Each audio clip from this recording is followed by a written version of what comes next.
Kilala na ang Metro Manila bilang isa sa mga may pinakamalalang traffic sa bansa. Napakalaking pera na ang nasasayang sa atin dahil sa traffic na ito.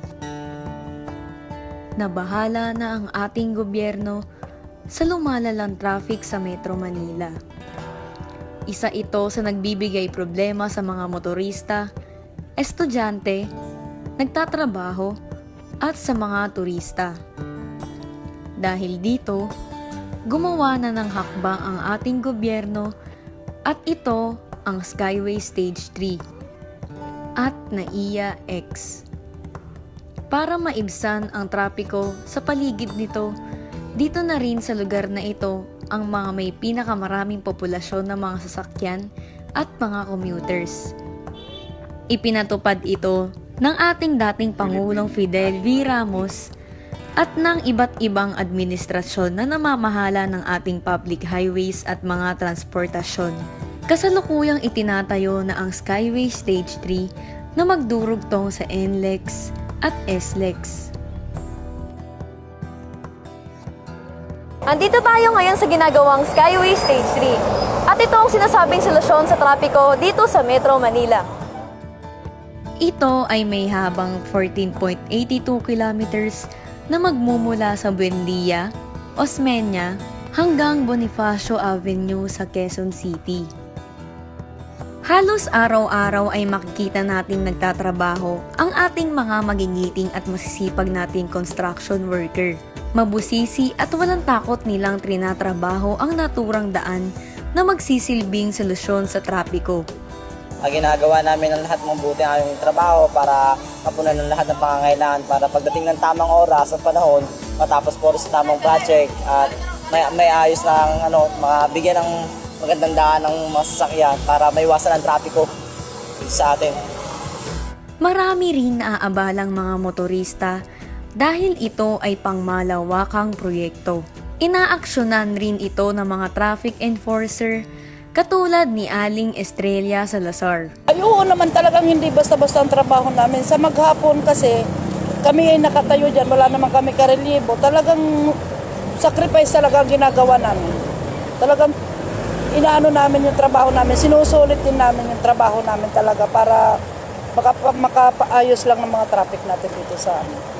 Makipag-cooperation po sila. Kami naman po para din naman sa kanila yung ginagawa po namin na para maging maayos ang traffic natin. So ang amin naman maging maayos, makipag-cooperation sila na kung gumagawa man kami ng ganito, wag nila ikagagalit kasi hindi naman para din sa amin, para din naman sa kanila yun. Kasalukuyang nandito tayo sa vicinity ng ginagawang Skyway Stage 3. At makikita nga natin na sobrang traffic talaga at napakaraming apektadong mga motorista. Dumating na din sa punto na pati na rin ang ating Philippine National Police ay umaaksyon na dito sa traffic sa Skyway Stage 3. Makakapanayam natin si PO1 Ian Kakasyan II. Ang traffic kasi is one part ng trabaho ng magiging isang pulis. So, importante yan na nandito rin yung visibility namin mga pulis. At the same time, para sa peace and order na rin sa lugar. Okay? Kasi alam mo naman sa panahon ngayon, diba, kailangan ng police visibility para sa anti-crime campaign na rin ng ating CPNP. Actually, madami tayo rito na mga katulong. Nandiyan ang MMDA, nandiyan yung mismong mga operatives ng Skyway, sila mismo nagmamanage, na makikita nyo sa gitna. Nandiyan din yung ating MDTU or Manila Traffic. Okay, sila yung may hawak din. So, tulong-tulong ito, kumbaga hand in hand. Kumbaga, saka syempre, kailangan rin yung tulong ng ating mga motorista para sa maayos na traffic. Kailangan pagsunod, disiplina sa sarili din, syempre. So kami, duty namin talaga na i-enforce yung law sa kanila as a law enforcer. Para naman masolusyonan ang trapiko papunta ng airport, magkakaroon rin ng skyway sa paligid ng mga ito. Ito ay tatawaging NAIA X.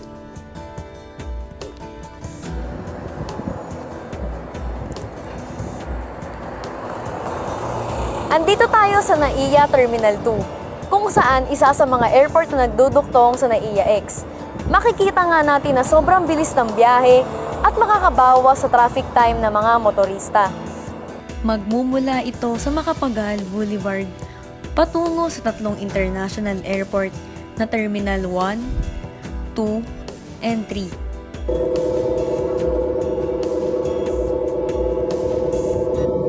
Nandito tayo sa DPWH kung saan magkakaroon tayo ng kaalaman tungkol sa Skyway at NAIA X. Makakapanayam natin si Engineer Keith Abner Ancheta ng DPWH PPPS. Actually, hindi natin masasabing long-term ang expressway. Kahit sa lahat naman kasi hindi natin malalaman kung yung volume ng sasakyan is every year dumadami siya. So hanggat may mga sasakyan, talagang hindi natin masabi kung pang long-term yung expressway natin. Ayun. Ang toll rates natin sa NAIX is nagkonsist sa dalawa. Meron tayong short route and then full route. So sa short route natin, sa class 1 is 35 pesos. Then for class 2 is 70. Then for class 3 is 105. Then for full route or yung buong expressway yung ginamit mo, hindi lang siya by segment. So class 1 is 45, then yung class 2 is 90, then class 3 is 135. Ang pinaka talagang cost of delays ng project natin is yung right of way acquisition and then yung pag-acquire din at saka pagpapaalis ng mga affected utilities natin, yung mga Meralco, PLDT, Smart, iba pa. Ang mga daan na ito ay ang nagkokonekta sa Skyway Network of NCR para magkaroon ng magandang access ang mga motorista sa Entertainment City. Halos 80,000 na motorista kada araw ang giginhawa dahil sa proyektong ito. Patuloy na kayang masosolusyonan ang suliranin na ito sa pag-aksyon ng ating gobyerno? Ito ang katanungan na madalas na nagkukubli sa ating mga kaisipan at mga salitang madalas nating naririnig. Katulad na lamang ng problema, pagbabago, kailan, at paano. Hindi natin namamalayan na nagkakaroon na nga ng unti-unting pagbabago sa ating kapaligiran. Ngunit, dadating at dadating din tayo sa punto ng ating buhay na lahat ng ating mga katanungan ay unti-unting masasagot.